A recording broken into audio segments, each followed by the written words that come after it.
하라라는 제목입니다.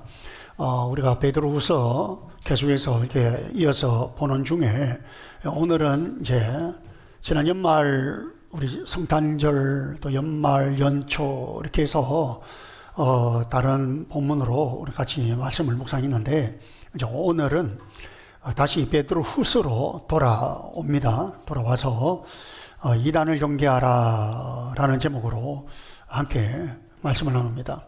오늘 우리 자리에 이제 처음 오신 분들, VIP들 있고 한데 제가 지금 성경을 이렇게 쭉 이어서 가고 있기 때문에 오늘 본문 같은 경우는 조금 약간 좀 덜런지 모르겠습니다. 그런데 여러분들 신앙생활하는데 큰 도움이 될 것입니다.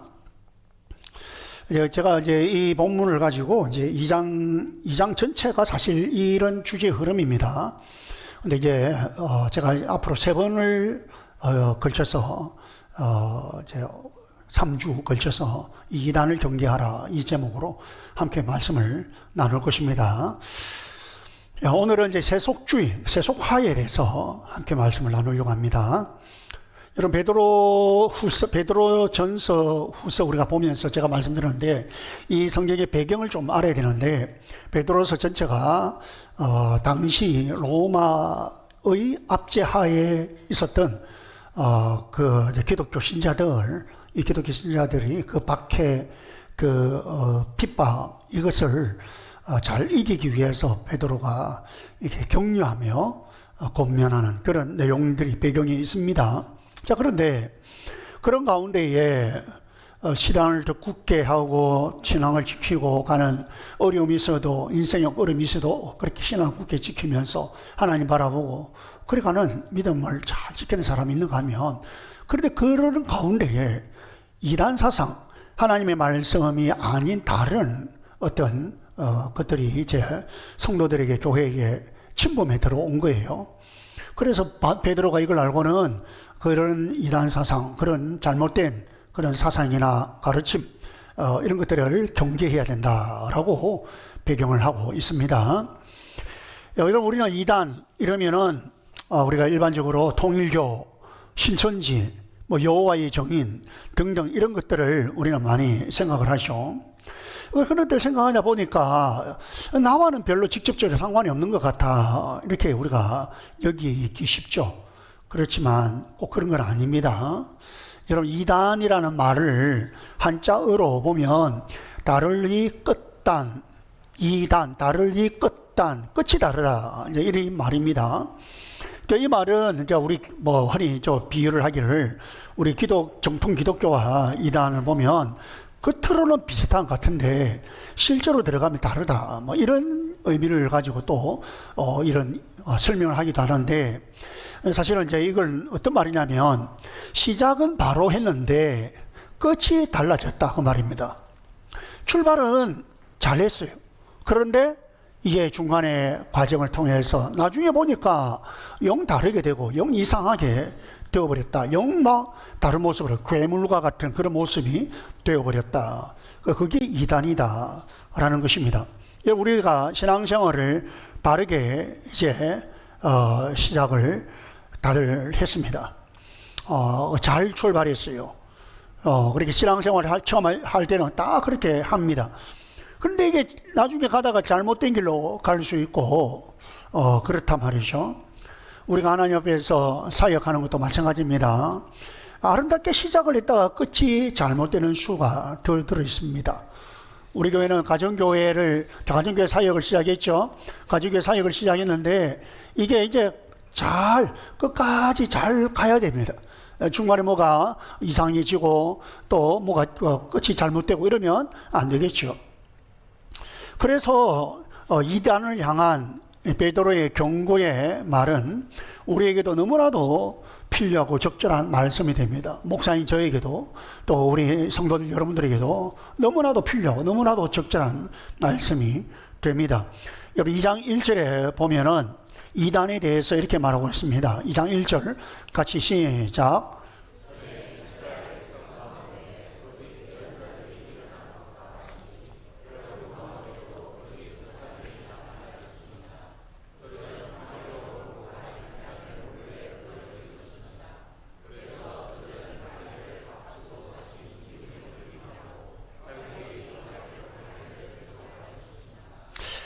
이게 보면은 이제 전에 이스라엘 백성, 전에 구약 시대를 말합니다. 구약 시대 이스라엘 백성 가운데 거짓 예언자들이 있었죠. 거짓 선지자, 그죠? 그것처럼 지금 여러분 가운데도 거짓 교사들이 나타날 것입니다. 잘 보세요. 여러분 가운데에서 거짓 교사들이 나타날 것입니다. 이런 말입니다. 그러니까 이 말은 뭐예요? 이 같이 신앙생활을 같이 출발한 우리 공동체 중에 그 일원, 그 공동체의 일원입니다. 그 중에 거짓 교사들이 나타날 수 있다 이 말이죠. 예. 그러면서 그들은 파멸로 몰고 갈 이단을 끌어들일 것입니다. 예. 끌어들이는 건 밖에서 안으로 끌어들이는 것이죠. 예. 그런 의미입니다. 자, 그런데 이제 여기서 1절 마지막에 보면 지금 저거는 세번역입니다. 그래서 그들은 자기들을 값주고 사신 주님을 부인한다는 거예요. 주님을 부인한다. 예수님을 부인하는 것이 이단은 예수님을 부인하는 것이 이단입니다. 말은 굉장히 현란하고 논리적이고 아름답고 막 그렇게 말을 합니다. 뭐 좋은 말들을 그래 합니다. 그렇지만 끝에 가서는 주님을 부인하는 것입니다. 결국은 보면 주님을 부인하는, 예수님을 부인하는 거예요. 이것이 결국 어디서 오느냐 하면은 가만히 보면 세상으로부터 오는 거예요. 세상으로부터. 그러니까 이단들이 하는 거 가만 보면 결국은 세상의 논리들이 막 적용이 되는 거예요. 베드로가 특별히 경계하는 이 베드로후서에서 경계하고 있는 이 이단들은, 이런 잘못된 가르침을 하는 사람들은 뭐 어떤 상황, 어떤 모습이냐면 경건의 모습이 없다는 거예요. 삶이 없다는 거예요. 자, 이거는 제가 앞에서도 이야기했죠. 얼마나 중요한지. 믿음은 삶으로 증거돼야 되는데 믿음의 삶이 없다. 그런 삶을 사는 사람들이라는 거죠. 뭐 믿음을 이야기하기도 하고, 뭐 우리식으로 말하면 예배도 하고, 뭐 신앙생활의 형태는 가지고 있는데 삶이 안 따른다는, 삶이. 자, 그런 사람들인데 이 사람들은 그렇다고 해서 뭐 특별히 악하다 이건 아니에요. 뭐 악하게 살고 뭐 악을 부리고 뭐 이런 것은 아니고요. 그런 것보다는 뭐냐면 이런 사람들의 모습은 자기 이전에, 옛날에 자기가 하나님을 알기 전에, 그때는 뭐예요? 여러분들, 우리 하나님 알기 전에는 주로 타 종교나 아니면 우리나라는 이런 유교나 샤머니즘, 불교 이런 게 많이 젖어져 있거든요. 나는 뭐 불교 신자는 아니다 해도 그런 게 젖어져 있고, 하여튼 샤머니즘 여기에는 이 불교, 유교 이게 많이 가끔 막 섞여져 가지고 그래 있어요. 그리고 우리가 기독교 신앙을 가져도 그런 신앙, 기독교 신앙을 가지고 있는 경우들이 있어요. 이게 여러분 굉장히 문제가 생깁니다. 겉으로는 기독교인데 들어가 보면은 이거는 기독교가 아니고 이게는 뭐 샤머니즘이고 이게 뭐 무당 비슷하고 미신 같고 또 뭐 유교 같고 불교 같고 이런 것. 예. 자, 그랬던 그 삶, 이전에 그랬던 그런 삶, 그리고 이 세상에, 아까 얘기했죠. 이 세상의 그런 어떤 풍조들, 특별히 악한 풍조들, 그런 세상 가치관, 이런 것들을 그대로 도입을 한다는 거예요. 아무런 생각 없이, 아무런 점검 없이 그걸 그대로 도입하는 거예요. 그래서 이단이 이렇게 시작은 잘 했지만 끝이 잘못되는 것, 그리고 세상의 가치관을 들여오는 것, 이런 것이라면, 그러면 가만히 생각해 보세요. 이게 남 얘기 같습니까? 이게 뭐 어디 다른 타 종교나 뭐 어떤 이단, 진짜 이단에 있는 그런 사람들의 얘기만 같습니까? 여러분, 제가 분명히 말씀드렸습니다. 시작은 잘했는데 끝이 잘못된 것, 그리고 세상에 그런 어떤 가치관을 들여오는 것, 이런 것들이 이단의 특성이란 말이에요. 그러면 이게 남 얘기가 아니구나, 이걸 우리가 쉽게 느끼게 됩니다. 안타깝게도 많은 교회와 많은 성도들이 이렇게 세상의 가치관을 그대로 도입을 해서 많이 세속화되는 것, 그리고 된 것을 우리가 알 수가 있습니다. 그런 세속화, 세속주의, 오늘 세속주의죠. 중에 세 가지를 보는데 하나는 뭐냐면 권위주의입니다. 권위주의. 그 중에 하나가 권위주의입니다. 우리 예수님께서는 자신이 이 세상에 오신 목적을 말씀하면서 나는 섬김을 받으러 온 것이 아니라 섬기러 왔다. 그렇게 말씀하셨거든요. 아울러서 어뜸이 되고자 하는 사람은 모든 사람의 종이 되어야 한다. 이런 말씀을 하셨어요. 그렇게 예수님께서는 몸소 친히 섬기면서 제자들의 발을 씻겨가면서 그렇게 섬기면서 섬김의 본을 보여주시면서 가르쳐 주셨어요. 그런데 이런 예수님의 가르침은 다 사라져버리고 권위주의가 도입되었다는 것이죠.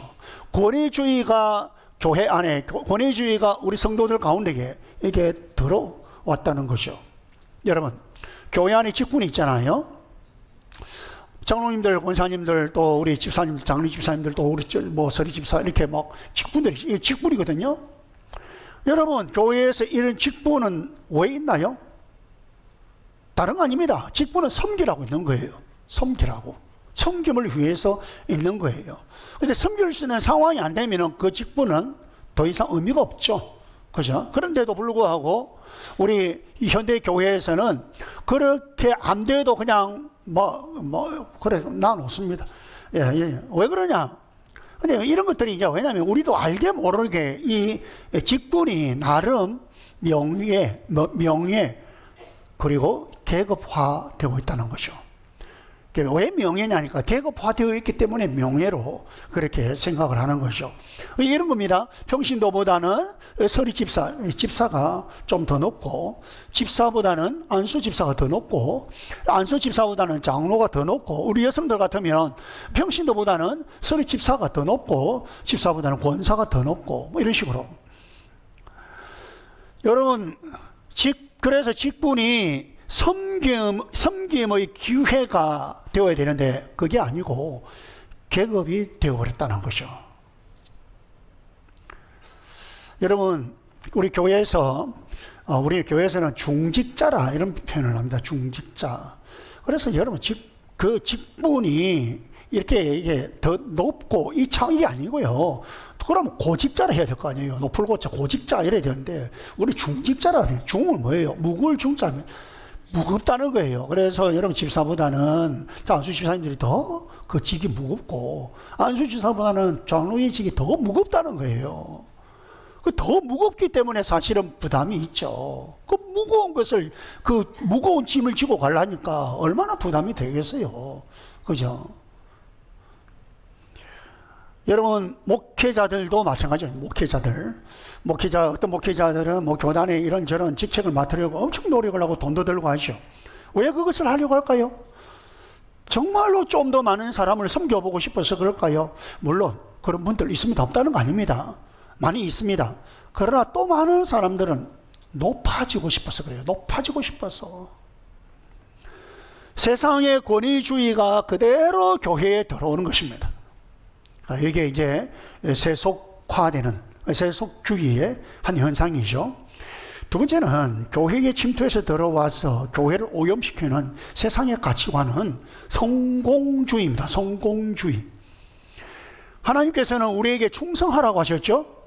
그래서 우리의 목적은, 우리 그리스도인들, 성도들의 목적은 하나님이 원하시는 곳에서 하나님이 원하시는 일을 하나님이 원하시는 방법으로 충성하는 거예요. 요 이야기 이전에 제가 했죠. 하나님이 원하시는 일을, 하나님이 원하시는 곳에서 하나님이 원하시는 일을 하나님이 원하시는 방법으로 거기에서 충성하는 것입니다. 이게 하나님께서 우리를 향한 목적입니다.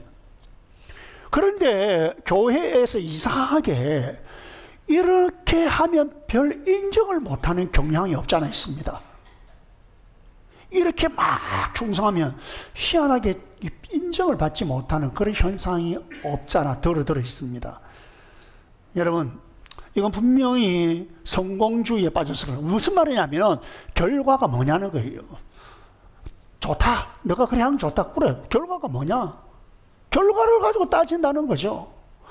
그래서 제가 이야기하잖아요. 우리가 가정교회 하면서 저는 이전에 결과를 저도 많이 생각했어요. 근데 제가 우리 목장에도 그렇고요. 결과를 안 따진다. 뭐 몇 명이 각 목장별로 몇 명이 했느냐, 어쨌느냐. 제가 그런 거 생각 안 합니다.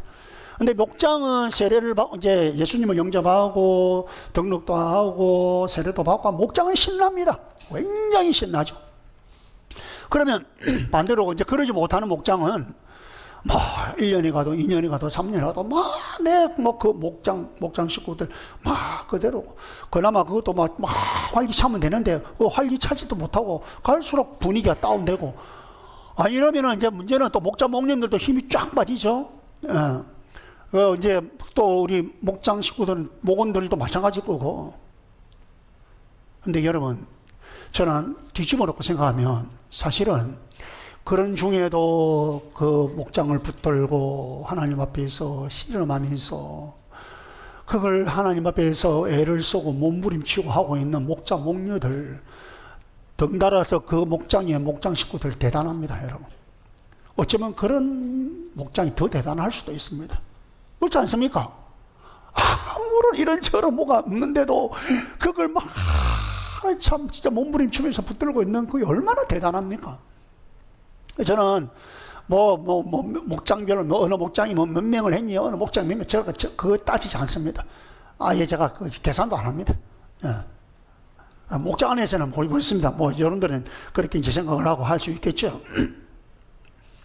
목회자들도 교인 수가 많고, 그 큰 교회 건물이 있고, 예산 재정이 많으면 성공한 목회자로 그렇게 인정을 받습니다. 이런 사람들이 목회를 잘하는 사람으로 인정을 받고, 그런 목회자 사람들이 선망의 대상이 되는 세상, 그게 여러분 세상이란 말이에요. 그래서 그게 그대로 교계에 들어오니까, 그래서 제가 하는 말이 세상의 가치관이 이런 교회 안에 들어오니까 세속화가 되는 거죠. 세 번째입니다. 세 번째, 또 세상의 가치관이 그대로 교회에 들어온 것은 물질주의입니다. 물질주의. 많은 교회에서 그 교회의 영향력이 제일 큰 사람이 누구냐 하면 헌금을 제일 많이 하는 사람으로 여겨지는 교회들이 많습니다. 우리 교회는 그렇지 않아서 너무 다행스럽고 너무 감사합니다만은, 여러분, 제가 좀 됐습니다. 좀 세월이 됐는데, 어느 교회, 그때 이야기를 들었는데, 그 교회에서 헌금 진짜 제일 많이 하는 그런 장로님이 계셨어요. 근데 교회에 어떤 결정을 좀 해야 되는데, 그 결정을 하는데 이 장로님이 없으면 안 되는 거야. 이 장로님이 해외에 나가야 되는 거야. 근데 시간적으로는 지금 해야 돼. 그러면 요즘 같으면요, 전화해가지고 하면 되잖아요. 전화해가지고 의견 물어보고 하면 되잖아요. 근데 그분이 올 때까지 기다리는 거예요. 그렇게 시간을 주고. 그래 와가지고 결국은 그분이 원하는 대로 안 됐어. 결론적으로. 안 됐어. 결정이. 그러니까 그분이 다른 게 가버려. 그러니까 그 교회가 그분이 헌금을 많이 하다가, 그분 조금 흔들흔들 하다가, 곧 안정을 취하고. 지금 그 교회가 굉장히 안정적으로 그렇게 세워져 있습니다. 여러분, 교회와 성도들 가운데에서 축복의 기준이 뭔가 하면 얼마나 사업이 잘 되고 얼마나 돈을 많이 벌었냐, 이게 축복의 기준이 되고, 이걸 축복의 기준으로 보는 현상. 심지어는 불이한 방법을 좀 쓰더라도 11조나 다른 헌금 이것만 많이 하면 이것이 정당화 될 수도 있다고 생각을 하는 것. 여러분, 이런 세상 가치관이 그대로 교회에 들어와서 교회가 세속화되어 버린다는 거죠. 저는 우리 교회를 두고 생각하면 굉장히 괜찮은 교회입니다. 이런 부분을 놓고 보면 정말 여러분들 진짜 괜찮은 교회에서 신앙생활하고 있습니다. 여러분들. 1절 마지막 부분에 보면 아까도 말씀드렸지만 그들은 자기들을 값주고 사신 주님을 부인했다 했죠. 주님을 부인한다 했죠. 이게 무슨 말이냐면은, 이런 교회의 모습은 예수님께서 그렸던, 예수님께서 이렇게 디자인을 하셨던 교회의 모습이 있는데 그 교회의 모습과는 많이 달라져 있다는 거예요. 처음에는 잘 출발해서 잘 시작되었는데 지금에 와보니까 주님께서 그려놓았던 교회의 어떤 소위 교회 상, 교회의 모습이 있는데 이것과는 많이 달라져 있다는 거예요. 거리가 멀다는 거죠. 그래서 만일 예수님께서 세상에 지금 오늘날 이렇게 오셔서 인간으로 오셔가지고 만약에 예수님께서 이렇게 오셔가지고 교회들을 쭉 돌아본다면 이 교회도 가보시고 저 교회도 가보시고 그렇게 한번 그렇게 소위 시찰을 해보신다면 아마 주님께서 그려놓았던 그런 교회의 모습, 주님께서 디자인해 놓으셨던 그런 교회의 모습과는 많이 달라진 것을 발견하시고는 아마 심히 슬퍼하실 것입니다. 그런 교회들이 시작은 그렇게 하지 않았습니다. 시작은 잘했습니다. 그런데 끝이 달라져 버렸다는 거죠. 그렇다면 어떻게 하면은 잘 시작한 신앙생활, 어떻게 하면은 바르게 시작한 사역을 끝까지 잘할 수 있을까? 우리 교회 같으면은 우리 가정교회 사역을 잘 시작했잖아요. 어떻게 우리가 끝까지 잘해볼 수 있을까라는 것입니다. 우리는 끊임없이 그걸 위해서는 우리는 끊임없이 우리의 생각, 나의 사고, 그리고 우리의 어떤 신앙생활 습관, 그리고 나의 어떤 삶의 행위들, 이런 것들을 끊임없이 성경에 비추어서 하나님의 말씀에 비추어서 점검을 해야 됩니다.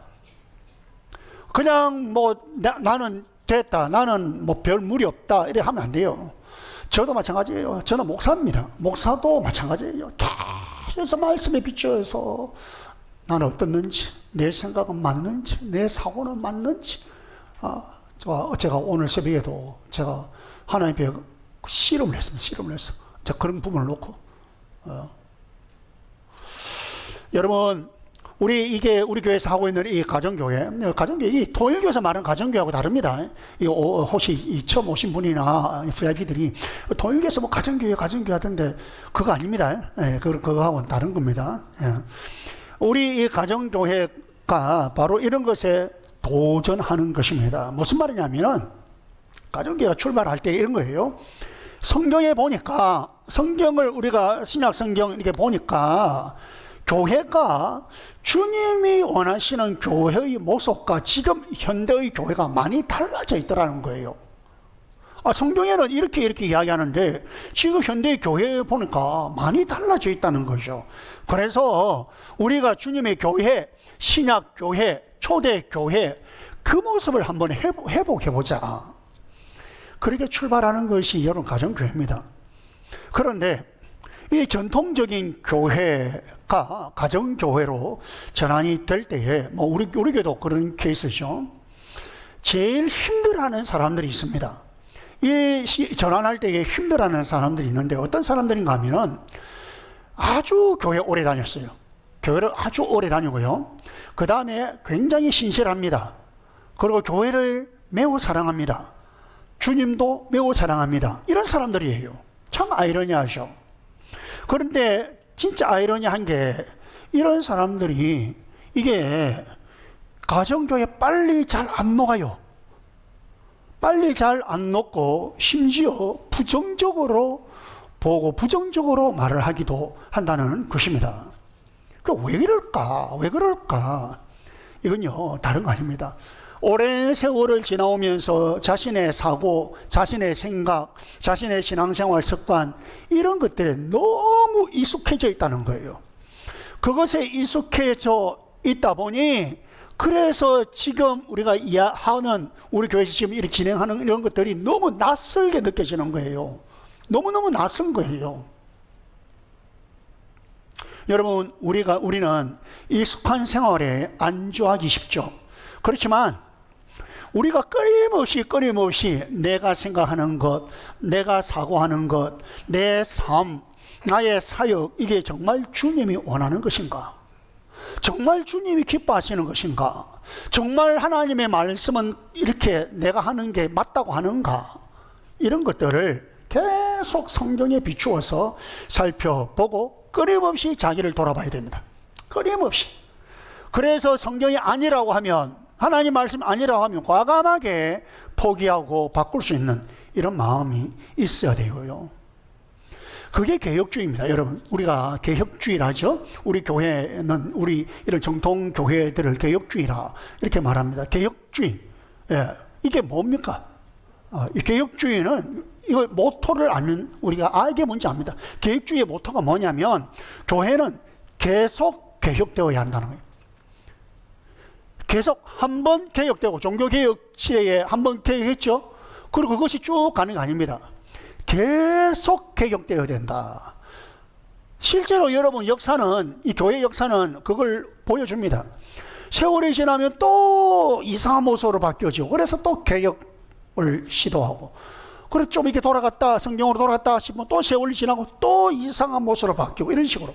그래서 교회는 계속 개혁되어야 된다. 여러분 우리 가정교회를 처음 시작한 우리 최영기 목사님 작년에 집회에 오셨죠.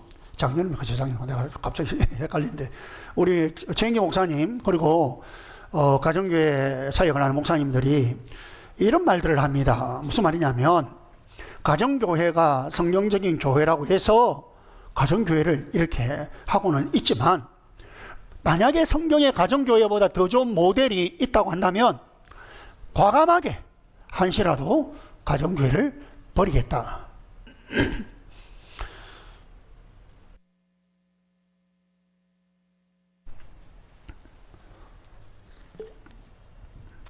그런 말씀을 하죠.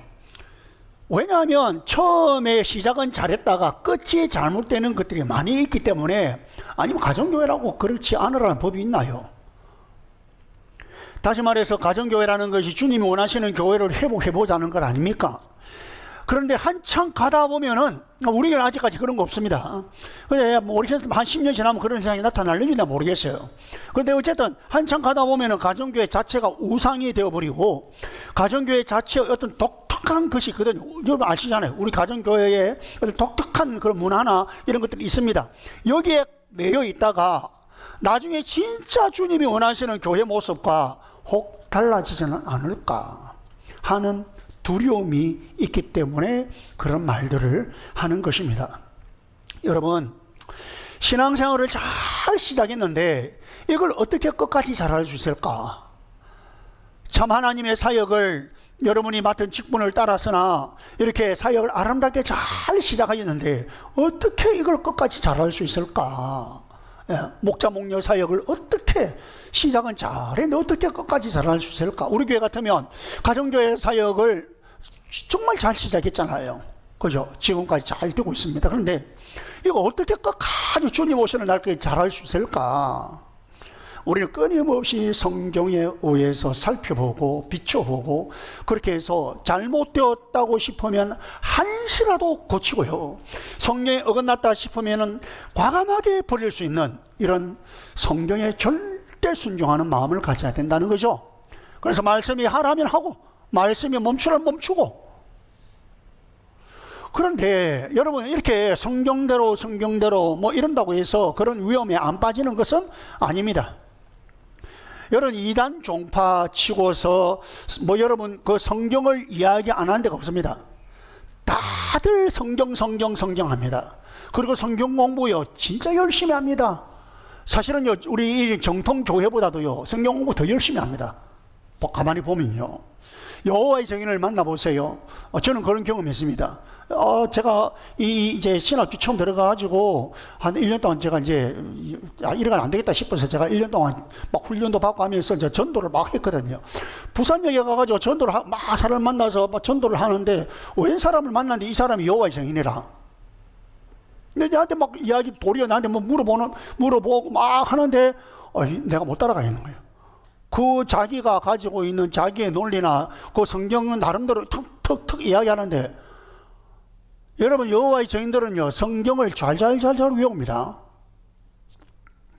신천지 사람들이 가지고 있는 자부심이 있어요. 신천지 얼마나 성경 공부 많이 하는지 모릅니다. 여러분 요한계시를 중심으로 해가지고 물론 옳게 하는 게 아니고요 이게 다르게 이게 잘못되게 가르치고 있죠.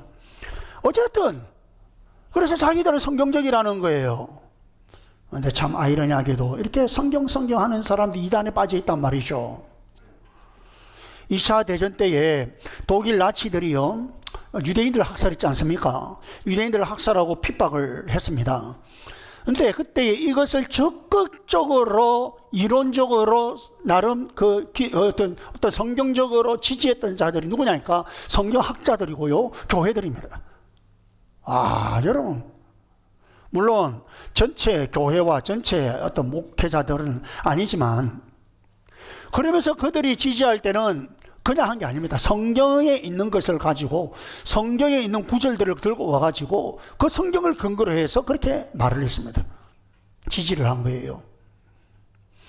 미국에서도 노예 해방, 미국의 노예 해방 아시죠? 노예 해방을 할 때에 이것을, 이 노예들을 해방하자, 요게 반대했던 사람들, 노예들을 해방하면 안 된다, 이렇게 하는 사람들 가운데 목사와 성경학자들이 많았습니다. 그런데 이들이 반대할 때도 마찬가지입니다. 성경을 가지고 와가지고 성경을 근거로 해서 반대를 한 거예요. 그냥 막무가내로 한 게 아닙니다. 여러분 보세요.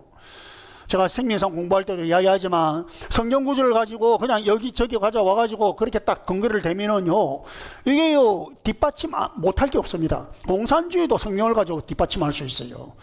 사도행전 2장에 나오는 초대교회의 모습이 성경에 나와 있잖아요. 그거 가지고 봐라, 이게 지금 성경에 이렇게 돼 있지 않느냐, 그래서 공산주의 해야 된다, 뭐 이런 식으로. 여러분, 이게 어떻게 가능하느냐, 그러면 어떻게 가능하느냐, 여러분, 우리는요 객관성을 유지하려고 많이 노력하는데, 그런데 우리가 이 객관성을 절대적으로는 가지고 있지 않습니다. 절대적으로는 우리가 그런 객관성을 우리가 가질 수가 없습니다. 우리가 인간이다 보니까. 우리가 성경을 볼 때도 그렇습니다. 어떤 관점을 통해서 우리가 성경을 보는 거예요. 아무런 관점을 성경 안 봅니다. 여러분, 우리는 장로교죠. 장로교 성도들은, 장로교 목사나 장로교 교인들은요, 장로교의 관점으로 성경을 봅니다. 침례교 교인들은 침례교의 그 관점으로 봅니다. 그래서 여러분, 우리 가지고 있는 성경은 세례라고 하지만 침례교인들은 절대로 세례라는 단어를 안 씁니다. 그리고 성경 자체가 아예 침례로 되어 있어요. 그런 성경을 따로 인쇄해 가지고 사용합니다. 여러분, 무슨 관점으로 성경을 보느냐, 이런 게 있단 말이에요. 우리가 어쩔 수 없이. 그런데 우리는 알게 모르게 이 세상의 가치관이 우리에게 들어와서 나도 모르게 그렇게 물들어 있어요. 이 세상의 가치관에. 아니라 하지만 여러분, 그렇지 않습니다. 우리가 어느 정도라도 다 그렇게 물들어 있어요. 그래서 우리가 성경을 객관적으로 보는 것 같지만 사실은 오염된 눈으로 보는 경우들이 제법 있습니다. 그래서 우리가 보기에는 성경에서 유대인 학살 이런 게 어떻게 정당화될 수 있나 싶죠. 그런데 그때 당시에 그들의 관점으로는 그게 성경적이라고 그렇게 믿었다는 것이요. 여러분, 우리 하나님의 말씀에 목숨을 걸어야 됩니다. 우리 아까 불렀던 찬송, 우리 이 찬양처럼 말씀에 우리가 생명을 걸고, 우리 인생을 걸고 그렇게 목숨을 걸어야 됩니다. 그런데 여러분 잘 들으세요. 성경을 잘못된 관점으로 보고 거기에다가 목숨을 걸면 큰일 납니다, 여러분. 결국 이렇게 해서 이단이 된다는 것이요, 잘못되게 신앙생활 하는 것이요. 그래서 우리에게 가장 우선적으로 가장 또 중요하게 진짜 필요한 것은 뭐냐? 가장 우선적인 게 뭐냐? 가장 중요한 게 뭐냐? 관계입니다. 우리 생명상 공부할 때 아까 우리 준호형제 간증할 때 했죠. 관계, 하나님과의 관계입니다. 그리스도와의 관계입니다.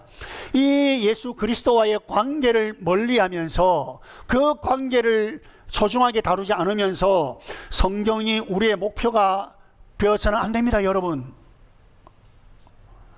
우리는 성경을 통해서 계시된 그리스도를 머리로만 아는 것이 아니고요, 우리 이분을 사랑하고 이분의 임재 가운데 거하고 이분과 더불어서 함께 동행하는 것, 이게 가장 중요한 것입니다. 그것이 빠진 채 성경 자체가 우리의 목표가 되면 나중에 이상한 괴물이 됩니다. 이단에 빠지기도 됩니다. 여러분, 우리는 성령이 계시한 그 그리스도를 만나고 그분의 임재 가운데 살고 할 때에 그때 성령이 바르게 이해가 되고 그러면서 더욱더 그리스도를 사랑하게 되는 것입니다. 여러분, 그래서 예수님께서 요한복음 15장 5절에 이렇게 말씀하시죠. 한번 볼까요? 시작.